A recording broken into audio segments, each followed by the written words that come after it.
Shafi Parambil MP അടിച്ചത് ആരാണ്? Abhilash David എന്ന കൺട്രോൾ റൂം CI ആണെന്നാണ് ഷാഫി പറയുന്നത്. ഇയാളെ സർവീസിൽ നിന്ന് പിരിച്ചുവിട്ടതാണെന്നും പറയുന്നു. പക്ഷേ അങ്ങനെയല്ല, തനിക്ക് സസ്പെൻഷൻ മാത്രമാണ് ഉണ്ടായിരുന്നത് എന്നാണ് അഭിലാഷ് റിപ്പോർട്ടറിനോട് പറഞ്ഞത്. ഇന്നലെ ഷാഫി പറമ്പിൽ MP പറഞ്ഞതും CI അഭിലാഷ് പറഞ്ഞതും ഒരിക്കൽ കൂടി നമുക്കൊന്ന് കേട്ടിട്ട് വരുമ്പോൾ കാര്യങ്ങൾ കുറച്ച് തിരിയും. നമുക്കൊന്ന് കേട്ടുവരാം. തിരുവനന്തപുരത്ത് 3 പോലീസുകാരെ പിരിച്ചുവിട്ടു എന്ന വാർത്തയാണ്. ഇപ്പൊ കഴിഞ്ഞ ദിവസം വിവരാവകാശ പ്രകാരം ഒരു വാർത്ത പുറത്തു നിങ്ങൾ കണ്ടു. പിരിച്ചുവിട്ട പോലീസുകാരുടെ ഡീറ്റെയിൽസ് പോലീസ് ഹെഡ്ക്വാർട്ടേഴ്സിൽ ഇല്ല എന്നുള്ള മറുപടിയാണ് വിവരാവകാശ പ്രകാരം കൊടുക്കുന്നത്. പിരിച്ചുവിട്ടു എന്ന് നിയമസഭയിൽ പറയുക, വലിയ ശുദ്ധീകരണ കലശം നടത്തിയെന്ന് അവകാശവാദം ഉന്നയിക്കുക, എന്നിട്ട് രഹസ്യമായി അവരെ സർവീസിൽ റീഇൻസ്റ്റേറ്റ് ചെയ്തിട്ട് CPM പറയുന്ന ഗുണ്ടാപ്പണിക്ക് അവരെ നിയോഗിക്കുക. CI അഭിലാഷ് ഡേവിഡ് എന്ന CPM-ന്റെ പോലീസ് ഗുണ്ടയാണ് ഈ പേരാമ്പ്രയിലെ അക്രമത്തിന് നേതൃത്വം നൽകിയത് എന്നുള്ളത് ദൃശ്യങ്ങൾ സഹിതം കേരളത്തിലെ ജനങ്ങളുടെ മുമ്പിൽ ഞങ്ങൾ ഒന്നും കൂടെ പറയുന്നത്, CPM-ന് വേണ്ടി ഗുണ്ടാപ്പണി എടുക്കുന്നവർ പുറത്തുമുണ്ട്, പോലീസിനകത്തുമുണ്ട്. ഇപ്പൊ പോലീസിനകത്ത് ഈ ഗുണ്ടകളാണ് പോലീസിന് നേതൃത്വം നൽകുന്നത്. എന്നെ സസ്പെൻഡ് ചെയ്തവർ തിരിച്ചെടുത്തു. അതെ, സസ്പെൻഷൻ ആണോ സാറേ, അത് ഡിസ്മിസിലാണോ ഉണ്ടായത്? സസ്പെൻഷൻ. ഡിസ്മിസിൽ ഉണ്ടായിട്ടില്ല. അല്ലല്ല, ഞങ്ങളെ 3 പേരെ സസ്പെൻഡ് ചെയ്യുള്ളൂ. ആഹാ, അത് ശരി. സാറേ, വേറൊരു കാര്യം പുള്ളി MP പറഞ്ഞത് സാറാണ് ഈ പേരാമ്പ്രയിൽ നടന്ന സംഭവത്തിൽ പുള്ളിയെ മർദ്ദിച്ചത് എന്നാണ്, വടി ഉപയോഗിച്ചിട്ട്. നിങ്ങൾ ശ്രദ്ധിച്ച് നോക്കിയാ ഒരു കറുത്ത ഹെൽമെറ്റ് വെച്ചവനാണ് അടിക്കുന്നത്. എന്റെ ഒരു കാക്കി ഹെൽമെറ്റ് ആണ്. ഞാൻ ഒറ്റയ്ക്ക് ഇരിക്കുന്ന ഒരു സ്റ്റില്ലുണ്ട്, അതിലും കാക്കി ഹെൽമെറ്റ് ആണ്. അടിക്കുന്നത് കറുത്ത ഹെൽമെറ്റ് വെച്ച ഒരാള്. ആദ്യം പക്ഷേ പ്രചരണം നടന്നത് ഇങ്ങനെയല്ല. DVSPയുടെ പേഴ്സണൽ സെക്യൂരിറ്റി സ്റ്റാഫായ CPO വിഷ്ണു വത്സനെതിരെയായിരുന്നു ആദ്യത്തെ പ്രചരണം. സമൂഹ മാധ്യമങ്ങൾ വഴിയുള്ള പ്രചരണത്തിന് പിന്നാലെ വിഷ്ണു വത്സൻ നൽകിയ പരാതിയിൽ KSU ജില്ലാ പ്രസിഡന്റ് ഉൾപ്പെടെയുള്ളവർക്കെതിരെ പോലീസ് കേസെടുത്തിരുന്നു. അടിച്ചത് ആരെന്ന് കണ്ടെത്താൻ AI ടൂൾ ഉപയോഗിച്ച് അന്വേഷിക്കുമെന്നായിരുന്നു റൂറൽ SPയുടെ പ്രതികരണം. ഈ അന്വേഷണവും എവിടെയും എത്തിയില്ല. യഥാർത്ഥത്തിൽ അഭിലാഷിനെ പിരിച്ചുവിട്ടിരുന്നോ എന്നതാണ് പ്രധാനപ്പെട്ട ചോദ്യം. റിപ്പോർട്ടർ ബ്രേക്കിംഗ്: അഭിലാഷ് ഡേവിഡിനെതിരെ സസ്പെൻഷൻ മാത്രമാണ് ഉണ്ടായിരുന്നത് എന്ന രേഖകൾ 22 മാസങ്ങൾക്ക് ശേഷം തിരിച്ചെടുത്തു. അഭിലാഷിന് ഗുണ്ടകളുമായും ഭൂമാഫിയുമായും ബന്ധമുണ്ടെന്ന് കണ്ടെത്തിയതിനെ തുടർന്നായിരുന്നു നടപടി. അഴിമതിക്ക് വിജിലൻസ് അന്വേഷണവും നേരിട്ടെന്നും രേഖകളിൽ പറയുന്നു. എന്നാൽ അഭിലാഷിനെതിരായ അന്വേഷണങ്ങൾക്ക് എന്ത് സംഭവിച്ചു എന്നതിൽ വ്യക്തതയില്ല. ഹരിമോഹനും അഭിജിത്ത് മുഴക്കുന്നും ചേരുന്നുണ്ട്. ഹരി, ആ രേഖകൾ പറയുന്നത് എന്താണ്? അരുൺ, അതിഗുരുതരമായിട്ടുള്ള ആരോപണങ്ങൾ, കുറ്റങ്ങളൊക്കെ തന്നെയാണ് അഭിലാഷ് ഡേവിഡിന് മേൽ ചുമത്തിയിരിക്കുന്നത്. അതിന്റെ അടിസ്ഥാനത്തിലാണ് സസ്പെൻഷൻ നടപടിയിലേക്ക് കടന്നതെന്നുള്ളതാണ് വളരെ പ്രധാനപ്പെട്ട ഒരു കാര്യം. മാത്രമല്ല, ഇതിനകത്ത് സസ്പെൻഷൻ മാത്രമല്ല, അതിലൊരു പിരിച്ചുവിടൽ ശ്രമം കൂടി പോലീസിന്റെ ഭാഗത്തുനിന്നുണ്ടായിരുന്നു. അതിൽ ഏറ്റവും പ്രധാനപ്പെട്ടത് പിരിച്ചുവിടലിന് മുമ്പായിക്കൊണ്ട് ഒരു നോട്ടീസ് നൽകേണ്ടതുണ്ട്. അതൊരു കാരണം കാണിക്കൽ നോട്ടീസാണ്. അങ്ങനെ ഒരു നോട്ടീസ് CI അഭിലാഷ് ഡേവിഡിന് ലഭിച്ചിരുന്നു. പക്ഷേ ആ നോട്ടീസിന് ശേഷം ഇറക്കേണ്ട പിരിച്ചുവിടൽ നടപടിയിലേക്ക് എത്തിയിട്ടില്ല എന്നുള്ളതാണ്. അതായത് തുടക്കമിട്ടു, പക്ഷേ അതിന്റെ അവസാനം കണ്ടില്ല എന്നുള്ളതാണ് ചുരുക്കം. അന്ന് തിരുവനന്തപുരം സിറ്റി പോലീസ് കമ്മീഷണറായിരുന്ന CH നാഗരാജു ആണ് ഈ ഒരു പിരിച്ചുവിടൽ നോട്ടീസ് നൽകിയത്. പക്ഷേ ആ പിരിച്ചുവിടൽ നോട്ടീസിന് 15 ദിവസത്തിനകം മറുപടി നൽകാൻ വേണ്ടി ഒരു കാലയളവ് കൊടുത്തിട്ടുണ്ടായി. അതിനിടയ്ക്ക് ഇയാളെ സ്ഥലം മാറ്റി. ആ സ്ഥലം മാറ്റം റെയിൽവേയിലേക്കായിരുന്നു. റെയിൽവേയിൽ എത്തിക്കഴിഞ്ഞപ്പോഴേക്കും പിന്നീട് കമ്മീഷണർക്ക് നടപടിയെടുക്കാൻ കഴിയില്ല സാങ്കേതികമായി. അതുകൊണ്ട് തന്നെ പോലീസ് ആസ്ഥാനത്ത് നിന്ന് മറ്റൊരു സസ്പെൻഷൻ ഉത്തരവാണ് ഇറക്കിയത്. അതോടുകൂടി സസ്പെൻഷനിൽ കാര്യങ്ങൾ അവസാനിച്ചു. 2023 ജനുവരി മാസമാണ് ഇത്തരത്തിലൊരു സസ്പെൻഷൻ ഉത്തരവ് വരുന്നത്. 2024 നവംബറോടുകൂടി തിരിച്ചെടുക്കുകയും ഉണ്ടായി. അതായത് ഏകദേശം 22 മാസത്തോളം ആ സസ്പെൻഷൻ നിലനിന്നെങ്കിൽ പോലും പിന്നീട് ഒടുവിൽ തിരിച്ചെടുക്കാൻ തീരുമാനമായി എന്നുള്ളതാണ്. അഭിലാഷ് ഡേവിഡിനെതിരെ കണ്ടെത്തിയത് ഗുരുതര കുറ്റങ്ങളാണ്. അതിൽ ഏറ്റവും പ്രധാനപ്പെട്ടത് ഒരു ലൈംഗിക അതിക്രമ കേസ് അട്ടിമറിക്കാൻ ശ്രമിച്ചു എന്നുള്ളതാണ്. അതായത് പരാതിക്കാരിയുടെ മൊഴിയെടുക്കാനോ മഹസർ തയ്യാറാക്കാനോ വൈദ്യപരിശോധന നടത്താനോ പോലും ഇയാൾ തയ്യാറായിട്ടില്ല. അന്നത്തെ ശ്രീകാര്യം CA ആയിരുന്ന അഭിലാഷ് ഡേവിഡ് തയ്യാറായിട്ടില്ല എന്നുള്ളതാണ് ഒന്നാമത്തെ കുറ്റം.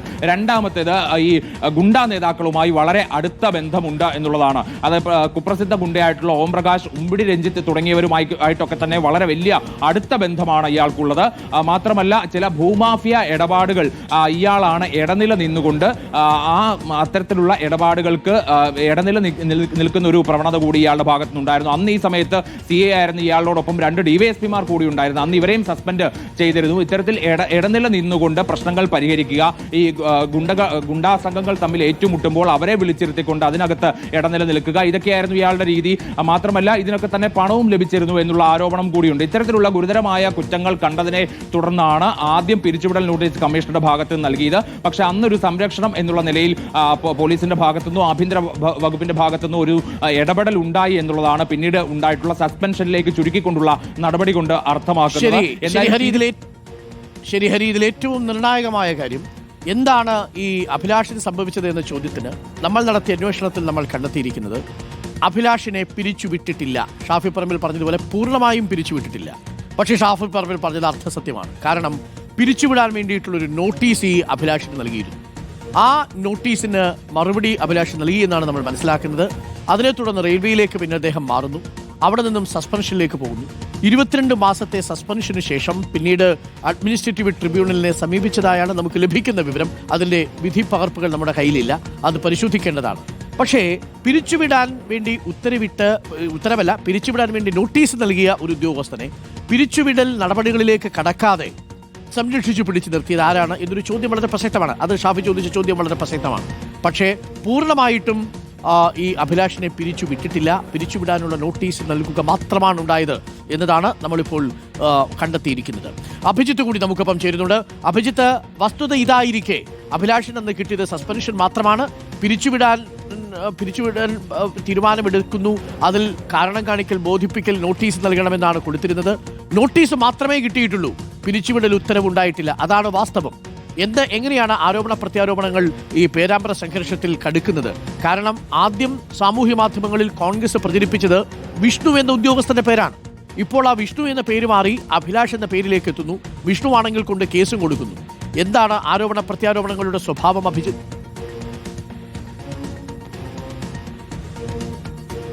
അരുൺകുമാർ, പേരാമ്പ്രയിലെ സംഘർഷമുണ്ടായതിനു പിന്നാലെ 3 പോലീസ് ഉദ്യോഗസ്ഥർക്കെതിരെയാണ് കോൺഗ്രസ് ആരോപണം ഉന്നയിച്ചിരുന്നത്. വടകര, പേരാമ്പ്ര ഡിവൈഎസ്പിമാർ, ഒപ്പം ഷാഫി അടിച്ച മറ്റൊരു പോലീസ് ഉദ്യോഗസ്ഥൻ. ഈ പോലീസ് ഉദ്യോഗസ്ഥൻ പേരാമ്പ്ര ഡിവൈഎസ്പിയുടെ പേഴ്സണൽ സെക്യൂരിറ്റി സ്റ്റാഫ് അംഗമായ വിഷ്ണു വത്സൻ ആണെന്നായിരുന്നു സൈബർ ഇടത്തിൽ കോൺഗ്രസ് നടത്തിയ പ്രചാരണം. ഇദ്ദേഹത്തിന്റെ ഫോട്ടോ ഉൾപ്പെടെ വെച്ച് ചിലർ പ്രചാരണം നടത്തിയിരുന്നു. ചില കോൺഗ്രസ് നേതാക്കൾ ആ രീതിയിലുള്ള പ്രതികരണങ്ങളും നടത്തി.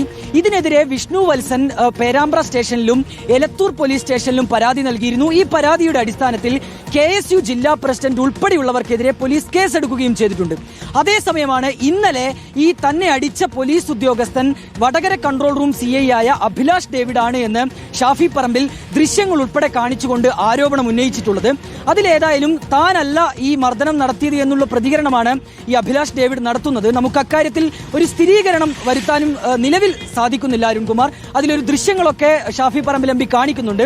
അതേസമയം താൻ കാക്കി ഹെൽമറ്റാണ് ധരിച്ചത്, അടിച്ചത് കറുത്ത ഹെൽമറ്റ് ഇട്ടയാളാണ് എന്നൊക്കെയുള്ളതാണ് അഭിലാഷ് ഡേവിഡിന്റെ വാദം. അതേസമയം മറ്റൊരു പ്രധാനപ്പെട്ട കാര്യം അരുൺകുമാർ, ഈ ഷാഫി പറമ്പിൽ MPയെ മർദ്ദിച്ചത് ആരാണ് എന്ന കാര്യത്തിൽ AI ടൂൾ ഉൾപ്പെടെ ഉപയോഗിച്ച് അന്വേഷണം നടത്തും എന്നുള്ളതായിരുന്നു റൂറൽ SPയുടെ പ്രതികരണം. പക്ഷേ ആ അന്വേഷണവും എവിടെയും എത്തിയിട്ടില്ല എന്നാണ് നമ്മൾ മനസ്സിലാക്കുന്നത്. ഏതായാലും ഈ ആരാണ് മർദ്ദിച്ചത് എന്നത് കണ്ടെത്തണം. ഒപ്പം തന്നെ അത് നിലവിൽ ഇപ്പോൾ അഭിലാഷ് ഡേവിഡ് ആണ് എന്നുള്ളതാണ് കോൺഗ്രസിന്റെ വാദം. അങ്ങനെയാണെങ്കിൽ ഇവർക്കെതിരെ നടപടി എടുക്കണം എന്നുള്ള വാദത്തിൽ നേരത്തെ കോൺഗ്രസ് ആരോപിച്ച വിഷ്ണുവോ?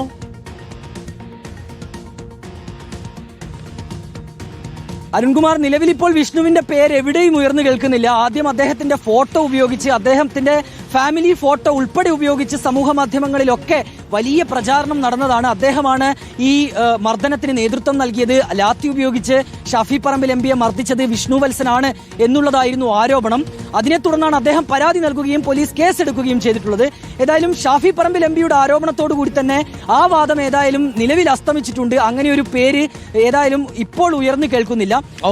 ഇനിയിപ്പോൾ ഈ അഭിലാഷ് ഡേവിഡിനെതിരെ നടപടിയെടുക്കണമെന്നുള്ള ആവശ്യമാണ് കോൺഗ്രസ് ഉന്നയിക്കുന്നത്. നാളെ ഇപ്പോൾ വടകരയിൽ ഒരു പ്രതിഷേധ സംഗമവും UDF ആസൂത്രണം ചെയ്തിട്ടുണ്ട് അരുൺകുമാർ.